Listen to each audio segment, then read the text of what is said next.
A man was accidentally bitten by a venomous snake. When he returned home, he suddenly discovered that the venom had spread throughout his entire hand. Soon after, he fell into a dizzy sleep. However, when he woke up again, he was surprised to find that his swollen hand had miraculously healed, and the hair on his body had grown much longer. Even the car parked in the yard was covered in dust. These strange signs made Jack feel a little uneasy. But at that moment, because he was eager to check his body, he simply cleaned the windshield and drove to the hospital. However, when he passed through the city center, he was stunned. It was a bright sunny noon, but there was not a single person on the street. Instead, garbage was piled up everywhere. Just as he was feeling disappointed by this, he suddenly discovered several cold corpses by the roadside. From the characteristics of the corpses, it was clear that they had been dead for many days. At this point, Jack instantly realized something and quickly returned to his car, stepping on the gas pedal and rushing towards his parents' home. It wasn't until he turned on the news broadcast in the car that he learned that the city had been hit by a deadly virus. Its infectiousness and mortality rate were extremely terrifying. Anyone who came into contact with it would die quickly. Jack had narrowly escaped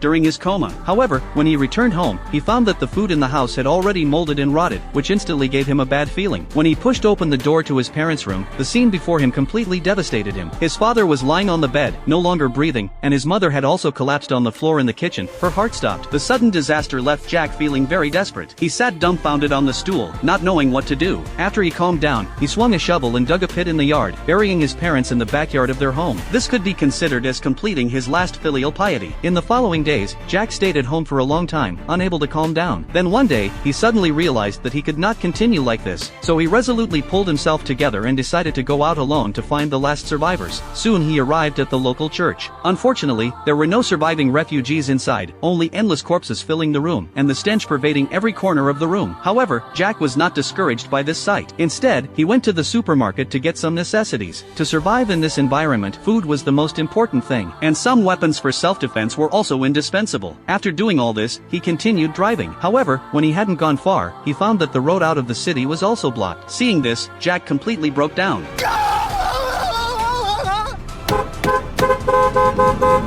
But soon he pulled himself together again and drove the car in a farther direction. As the sky around him gradually darkened, he unexpectedly saw a row of tall buildings not far away. Would he ultimately be able to escape alive?